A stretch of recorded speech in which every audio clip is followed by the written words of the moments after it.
Salam cerdas, Ibu Bapak, saudara-saudara yang saya hormati, berjumpa kembali dengan saya di kanal Awalil Rizki dalam sesi komentar berita.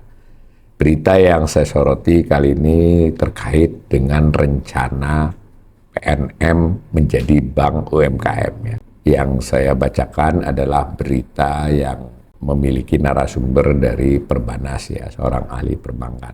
Judulnya begini, Perbanas ingatkan risiko di balik rencana PNM jadi bank UMKM. Ditayangkan oleh kompas.com jam 5 sore. Ini ada gambar ilustrasi yang bertuliskan PNM, Permodalan Nasional Madani, singkatan dari itu. Saya bacakan, Perhimpunan Bank Nasional Perbanas mengingatkan sejumlah risiko dalam rencana mengubah PT Permodalan Nasional Madani PNM menjadi bank khusus UMKM.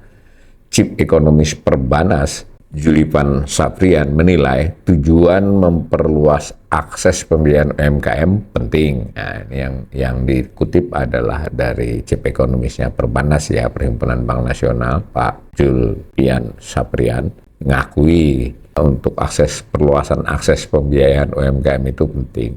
Cara yang ditempuh harus tepat agar tidak memperumit ekosistem yang sudah berjalan. Nah, ini paragraf kunci dari berita ini. Dikutip langsung pernyataan dia, akan lebih baik bila pemerintah lebih mengoptimalkan infrastruktur yang sudah ada daripada membangun arsitektur baru yang berisiko menimbulkan tumpang tindih dan inefisiensi dan inefektivitas, ujarnya dalam keterangan tertulis. Jadi ini keterangannya tertulis ya. Julfian menjelaskan Indonesia telah memiliki banyak lembaga pembiayaan UMKM. Contohnya koperasi, bank perkreditan rakyat BPR lembaga keuangan mikro hingga bank milik negara. Pembentukan atau perubahan lembaga baru dinilai berpotensi menambah lapisan birokrasi. Kondisi ini berisiko membuat penyaluran kredit menjadi kurang efisien. Kritiknya cukup lugas ini. Dia lebih prefer Perbanas dalam hal ini diwakili oleh Pak Julfian ini daripada membuat instrumen baru. Optimalkan instrumen yang sudah ada, orang lebih begitu. Dan dalam kasus kredit UMKM ini instrumennya sudah banyak tersedia. Nah, kemampuan tiap lembaga dalam menyalurkan kredit juga tidak sama. Julfian mencontohkan BRI memiliki pengalaman panjang di segmen mikro. BRI dinilai memiliki kapasitas dalam mengenali karakter nasabah kecil hingga melakukan pendampingan usaha. Pengalaman tidak dapat dibentuk secara instan hanya melalui perubahan kelembagaan. Oleh karena itu, segmen UMKM memiliki keahlian yang tidak sembarangan, bahkan di kalangan perbankan sendiri.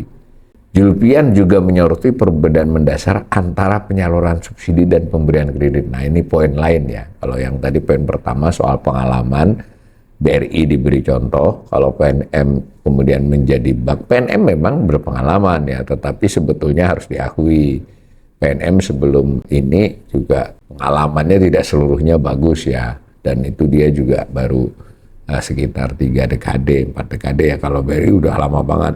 Nah, Julfian menyoroti aspek lain ini, beda penyaluran subsidi dan pemberian kredit. Pengalaman menyalurkan subsidi tidak bisa disamakan dengan pengelolaan kredit. Dana subsidi bersifat habis pakai, kredit harus dikembalikan oleh debitur. Kondisi ini menuntut pengelolaan risiko yang ketat. Kredit UMKM termasuk yang bahkan dengan skema kur. Nah, skema kur kan ada subsidinya, tapi kan tetap kredit statusnya. Subsidinya adalah mengurangi biaya bunga dari nasabah kan. Jadi bukan hanya soal menyalurkan dana sebanyak-banyaknya, karena si nasabah kan tetap kembalikan. Yang disubsidi kan hanya bunganya ini kan. Itu kalau kur memastikan repayment capacity. Jadi kemampuan mengembalikan dan pendampingan usaha. Kalau aspek ini lemah, maka tujuan inklusi keuangan justru bisa berbalik menjadi beban fiskal dan risiko sistem keuangan di kemudian hari. Dua nih beban fiskal karena memberi subsidi atau apapun namanya, dan sistem keuangan yang ekosistem ini bisa mengalami gangguan karena ada instrumen baru yang belum disesuaikan dengan keseluruhannya Perbanas menyarankan pemerintah fokus memperkuat ekosistem yang sudah ada. Langkah ini dinilai lebih efektif dibanding membentuk lembaga baru. Perbaikan dapat dilakukan melalui pembenahan data UMKM. Nah, pembenahan data dulu nih, peningkatan penjaminan kredit, subsidi bunga yang tepat sasaran, serta penguatan pendampingan usaha. Sebetulnya soal pembenahan data UMKM ini prospeknya cukup baik ya, karena bulan Mei ini BPS setiap 10 tahun 2026 dan dimulai bulan Mei ini melakukan sensus ekonomi ya, di antara bagian sensus. Jadi sensus tidak lagi survei, sensus. Nah, maka data UMKM itu akan lebih by name by address kalau di sensus gitu, data mentahnya ya. Nah, kemudian soal subsidi bunga tepat sasaran, subsidi ini tidak hanya subsidi bunga, semua subsidi persoalan yang paling mendasar adalah masih besarnya exclusion dan inclusion error ya, tidak tepat sasarannya. Nah, kemudian yang ketiga, pendampingan usaha. Ini juga berarti kan ada otokritik nih dari Perbanas. Pendampingan usahanya perlu dikuatkan.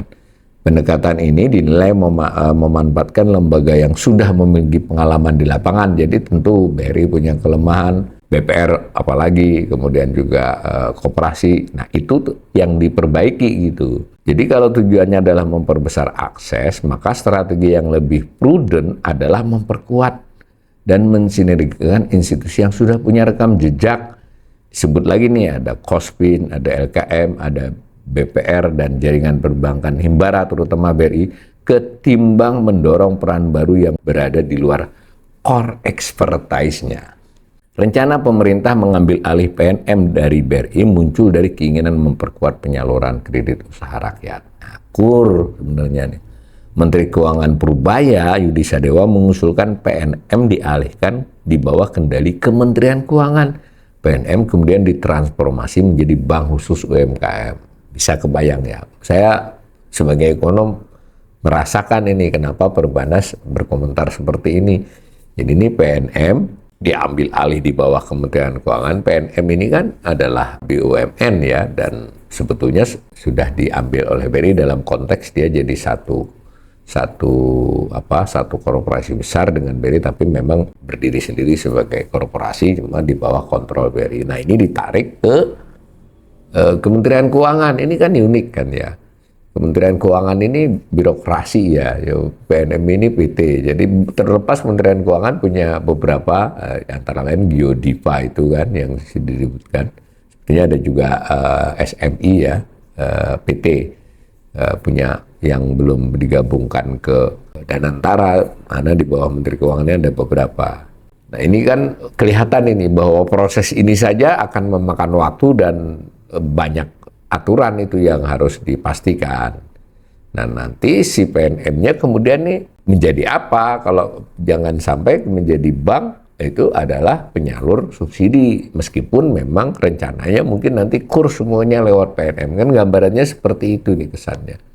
Nah, skema ini menempatkan PNM sebagai lembaga yang fokus menyalurkan pembiayaan UMKM termasuk KUR. Jadi PNM jadi bank mungkin di bawah SMI atau PIP. Nah, benar kan, SMI PIP ini adalah BUMN di bawah Kementerian Keuangan, bukan di bawah BP BUMN, belum di bawah Danantara setahu saya. Jadi PNM jadi bank mungkin di bawah SMI atau PIP, di bawah kita. Dia akan menyalurkan KUR. Ini adalah kutipan terhadap pernyataan Purbaya yang tadi dikomentari oleh Perbanas ya. Jadi ini benar-benar sudah jadi rencana, disampaikan tanggal 6 April. PNM diambil dulu oleh Kementerian Keuangan, PNM kemudian berubah menjadi bank khusus UMKM, dan dia kemudian terutama sekali nanti menyalurkan KUR. Begitu rencana besarnya. Sementara komentar dari Perbanas ya diwakili oleh chief ekonomisnya ini, ya daripada maksudnya untuk memperkuat UMKM itu dalam konteks kredit ya, pembiayaan ini berarti termasuk syariah, disebut pembiayaan. Itu kenapa tidak mengoptimalkan yang sudah ada, kelemahan-kelemahannya diperbaiki semua gitu, dibandingkan membuat instrumen baru yang nanti akan bisa mengganggu ekosistem yang sudah ada dan menimbulkan ketidakjelasan ini bank atau lembaga penyalur subsidi, kurang lebih begitu. Nah, saya menambahi komentar, kelihatannya 1 tahun terakhir pemerintahan Prabowo ini memang terlalu banyak hal-hal yang membuat instrumen baru. Tidak masalah ya, setiap pemerintah boleh, tetapi kemudian kesulitan dan menimbulkan tantangan yang merepotkan ketika masuk dalam ekosistem yang sudah ada. Ya mungkin yang tampak ekstrim misal kayak PT Agrinas ya, BUMN tiba-tiba ngurusi koperasi, membangun sarana prasarana dengan bahkan kemudian mengimpor pick up, jadi dengan biaya yang cukup besar, dan sebagai biaya tersebut kemudian nanti dibayar oleh cicilan APBN, kan jadi rumit kan? Bukan rumit, ekosistemnya jadi beda. Nanti bagaimana dengan desa yang memperoleh koperasi, itu persepsi masyarakat ini bantuan, bukan koperasi yang merupakan usaha bersama untuk mengembangkan ini sama. Nanti kalau yang dipermasalahkan oleh Perbanas ini, saya nangkap ini komentar saya, bukan dari Perbanas eksplisit. Ekosistem itu maksudnya orang memperoleh kredit dengan menganggap mendapat bantuan menjadi beda. Kira-kira di situ. Mudah-mudahan ini masukan bukan dari pengamat lo ya, Perbanas ini pelaku gitu. Mudah-mudahan ini menjadi perhatian pemerintah untuk mengambil kebijakan-kebijakan penting seperti soal yang diberitakan ini.